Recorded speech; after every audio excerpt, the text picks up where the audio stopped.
Assalamualaikum warahmatullahi wabarakatuh. Innal hamdalillah wassalatu wassalamu ala Rasulillah Muhammadin ibni Abdillah wa ala alihi wa ashabihi wa mawalah amma ba'd.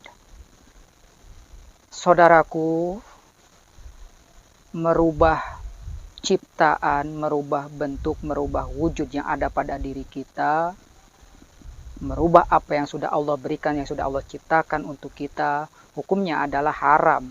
Hukumnya adalah dilaknat, hukumnya adalah tidak boleh.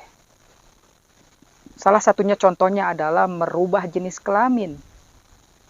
Merubah jenis kelamin karena menyesuaikan dengan keinginan hati, karena kelainan jiwa, mengikuti hawa nafsu, mengikuti keinginan, dirubah dari laki-laki jenis kelaminnya menjadi jenis dengan melakukan operasi dengan menjadi jenis kelamin perempuan.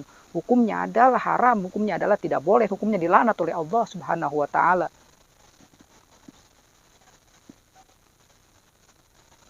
Kelainan hati, kelainan jiwa, kelainan perasaan yang Allah timpakan kepada seseorang adalah ujian, adalah cobaan, ujian yang harus kita lulus. Maka kita harus berjuang. Jika kelamin kita laki-laki tetapi mempunyai jiwa perempuan, maka kita harus berjuang menjadi lelaki sejati, menyesuaikan dengan kelamin kita. Harus berjuang menyukai perempuan. Jangan terlena dengan keinginan hati, jangan terus terlanjur mengikuti kemauan jiwa. Sehingga sampai-sampai melakukan operasi merubah jenis kelamin. Hukumnya adalah haram, tidak boleh.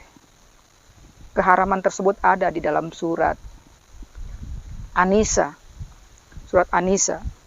Surat yang keempat. Di ayat yang ke-119.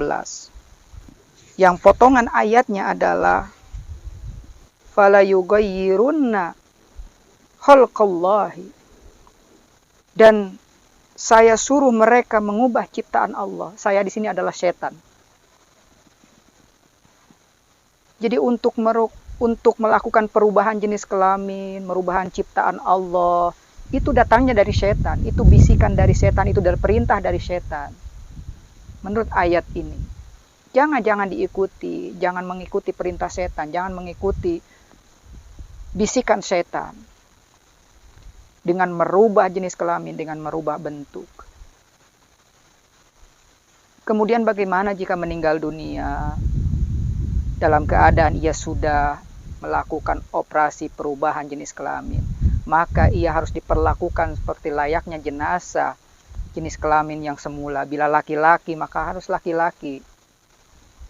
Mayitnya harus diperlakukan seperti mayit laki-laki. Ketika memandikan, nyolatkan, layaknya ia jenazah laki-laki. Kalau laki-laki sholatnya, maka posisi imamnya berada di samping kepalanya. Kalau perempuan, mayat perempuan kan sholatnya di samping pinggangnya atau perutnya.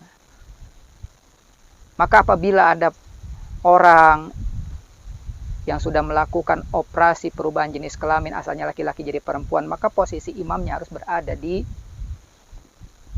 kepala. Karena ia adalah sejatinya laki-laki, karena ia hakikatnya adalah laki-laki, meskipun bentuk kelaminnya sudah berubah. Kemudian doanya Allahumma gfirlahu hu, domirnya dia laki-laki, bukan Allahumma gfirlaha, tetapi Allahumma gfirlahu warhamhu wa'afihi wa'afu anhu.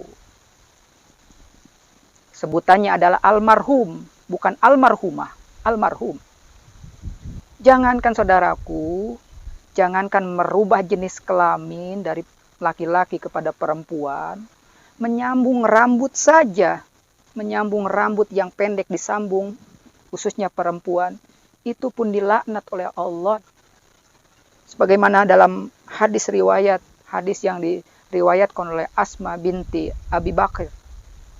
Di hadis riwayat Bukhari disebutkan lebih dari itu, mengerok-kerok alis, ini alis dikerok menjadi gundul kayak hantu, kayak jin. Itu pun bagian dari merubah bentuk, merubah wujud yang hukumnya adalah haram. Kemudian juga ditato.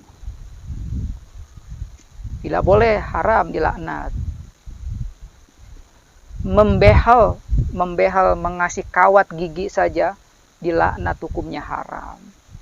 Kita harus bersyukur kepada Allah dengan menerima takdir yang Allah berikan. Lain ayat dan hadis tadi yang melarang merubah bentuk, merubah ciptaan Allah, Majelis Ulama Indonesia juga dalam fatwanya nomor 3 tahun 2010 melarang melakukan operasi jenis kelamin atau merubah bentuk. Saudaraku, kemudian bagaimana jika mempunyai kelamin ganda, dalam istilah Islam namanya khunsa, punya kelamin ganda, maka boleh disempurnakan. Artinya konsultasi ke dokter, kecenderungannya kemana, apakah laki-laki atau perempuan, maka boleh salah satunya dihilangkan, salah satunya dioperasi, dan tinggallah satu jenis kelamin. Sesuai dengan petunjuk dokter, sesuai dengan pemeriksaan dokter, kemana kecenderungan orang ini. Maka lebih dari itu, kita dilarang oleh Allah, dilarang oleh Rasulullah untuk melakukan operasi apapun. Operasi plastik pun tidak boleh. Saudaraku, demikian yang saya dapat sampaikan. Mudah-mudahan ada manfaatnya dan menjadikan pengetahuan bagi kita, sehingga bertambahnya ilmu dan wawasan kita, dan bertambahnya keimanan dan ketakwaan kita kepada Allah, sehingga lebih hati-hati kita menjalani kehidupan, agar hati kita, jiwa kita kembali kepada Allah dengan keadaan qalbun salim, dengan keadaan hati yang bersih, jiwa yang bersih, membawa iman dan takwa, membawa bekal iman dan takwa. Wassalamualaikum warahmatullahi wabarakatuh.